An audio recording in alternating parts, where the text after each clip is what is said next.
भगवान श्री कृष्ण अपने बचपन में अपनी माता जसोदा से अपने सावले और राधा की गोरे होने की शिकायत किया करते थे।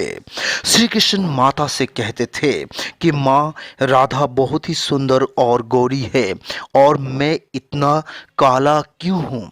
माता जसोदा उनकी इस बात पर हंसती थी और बाद में उन्होंने एक दिन भगवान श्री कृष्ण को सुझाव दिया कि वो राधा को जिस रंग से देखना चाहते हैं उसी रंग से राधा का मुंह पे लगा दे।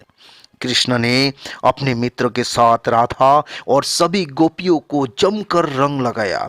जब वो राधा और अन्य गोपियों की तरह तरह के रंग से रंग रहे थे तो नटखट श्री कृष्ण की ये प्यारी शरारत सभी ब्रजवासियों को बहुत पसंद आई।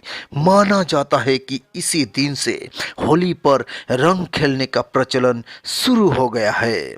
जीवन में हर रंग की अपनी विशेषता है। जैसे लाल रंग प्रेम और उर्वरता को दर्शाता है, वैसे ही पीला हल्दी का रंग है और पीला रंग शुभ्रता का दर्शाता है।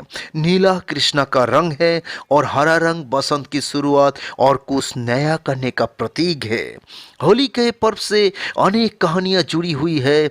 इनमें से सबसे प्रसिद्ध कहानी है प्रहलाद की। माना जाता है कि प्राचीन काल में हिरण्यकश्यप नाम का एक अत्यंत बलशाली असुर था।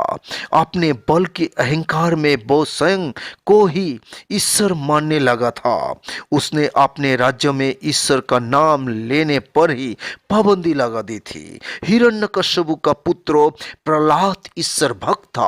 प्रहलाद की ईश्वर भक्ति से क्रुद्ध होकर हिरण्यकश्यप ने उसे अनेक कठोर दंड दिए, परंतु उसने ईश्वर की भक्ति का मार्ग नहीं छोड़ा। हिरण्यकश्यप की बहन होलिका को वरदान प्राप्त था कि वो आग में भस्म नहीं हो सकती। हिरण्यकश्यप ने आदेश दिया कि होलिका प्रहलाद को गोद में लेकर आग में बैठे और जलाए। आग में बैठने पर होलिका तो जल गई पर प्रहलाद बच गया। ईश्वर भक्त प्रहलाद की याद में इस दिन होली जलाई जाती है।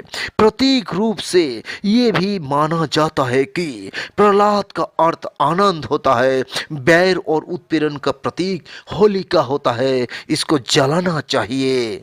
प्रहलाद की कथा के अतिरिक्त ये पर्व राक्षसी ढूंढी, राधा कृष्ण की रास और कामदेव की पुनर्जन्म से भी जुड़ा हुआ है। कुछ लोगों का मानना है कि होली में रंग लगाकर नाच गाकर लोग शिव के गणों का वेश धारण करते हैं तथा शिव की बारात का दृश्य बनाते हैं। कुछ लोगों का ये भी मानना है कि भगवान श्री कृष्ण ने इस दिन का पुतना नामक राक्षसी का वध किया था। इसी खुशी में गोपी और ग्वालों ने रासलीला की और रंग का खेला खेला है। बोले श्री कृष्ण भगवान की जय।